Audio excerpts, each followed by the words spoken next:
I'm going to be walking you through the world's largest dungeon. Millennia ago, the Celestials built a great dungeon. Within it, the Celestials erected mammoth walls, locks, doors, and traps. It warded off those who would enter, but also walled in those who would escape. It was a dungeon larger than any ever known. Within it, Celestials imprisoned hellish undead, demonic beasts, and fiendish monstrosities.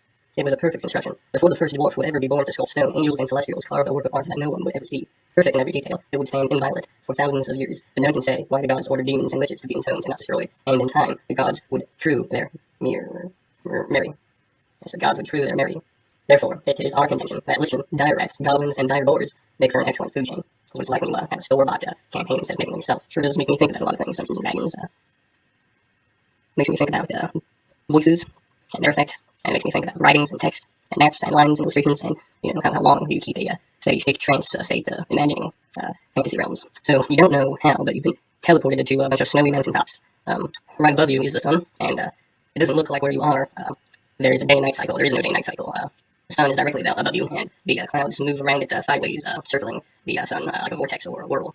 And when you look around the horizon, you see some mountain tops in all directions, like a snowy mountain tops, and you're on the highest mountain right now. You're climbing a mountain. As you climb the mountain, rocks and debris slow your ascent. Numerous tracks of different creatures ascend the hillside. You slay all the creatures you encounter either by sword or some other melee weapon, or a ranged weapon like a bow or a crossbow, or you use magic to slay them. You see a man dead, the size of a galleon, a big medieval warship. I don't know if they still use that term galleon. I don't know if I'm saying that right, but I've seen it that word used a lot in RTS games.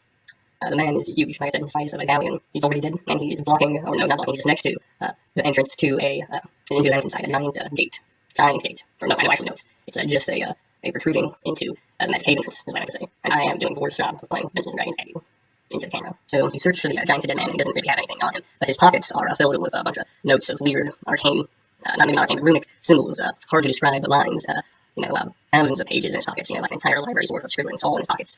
And he can't make any sense of any of it. The giant man is already dead, and all he had on him was a bunch of scribblings in his pockets. And there's nothing of value. This is actually more fun than I thought it was going to be. I thought we were going to have a bad time, but as it turns out, we seem to be enjoying ourselves. You enter into the tunnels, not afraid of anything you may find. You're level 1 now, but after seeing that giant dead body, all of the adrenaline pumps through you. Level up, you go to level 2 of your standard generic class that you chose. Whether you are male or female, human, elf, dwarf, halfling, gnome, or half-orc, half-elf. That covers it. Though I would have let you choose anything from the monster manuals. So you could have just been a monster going through all this, slaying everything.